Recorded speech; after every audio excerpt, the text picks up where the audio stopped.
Assalomu alaykum aziz kuzatuvchilar. Bugun tovuq filesidan mazali taom tayyorlaymiz. Hozir piyozni maydalab to'g'rab olamiz.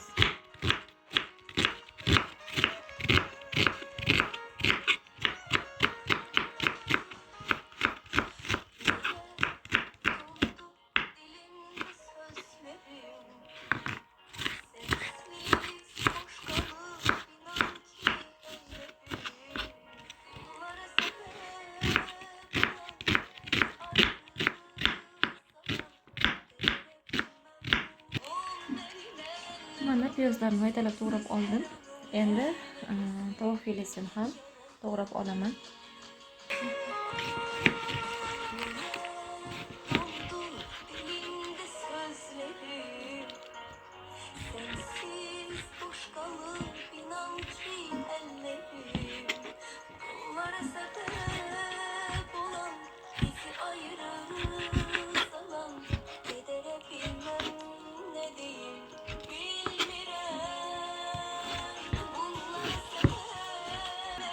Mana tovuq filesini ham maydalab to'g'rab oldim. Endi piyozni tilla rang kirguncha qovurib olamiz. Mana piyozni ham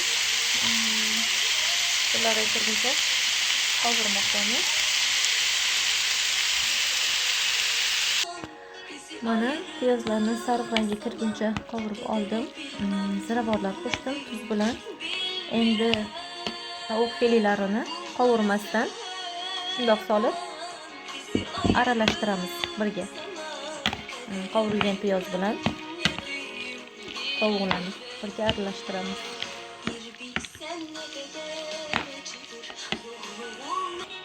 Endi lavash xamirini listga taxlab oldim va ichiga tayyorlagan masalliqlarimizni joylashtirib chiqamiz.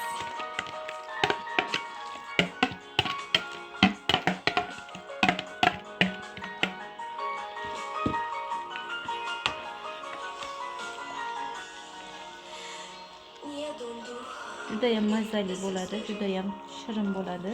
Sensiz boş kalıp inan ki ellerim bunlara sebep olan bizi ayrı salan kedere. Endi ismaloq barkshalaridan ham sog'ordim mazali ta'm berish uchun. Endi sirimizni terkadan o'tkazib ustiga qirib olamiz. Sevinç Mo'minova Gulduros Qarsela bo'lsin. Kaçalım.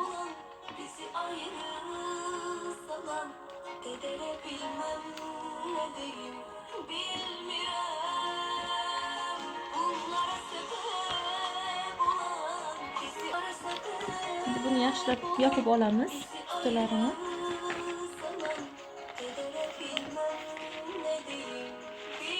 Endi ustini tuxumlab duxovkaga pishirishga qo'yamiz.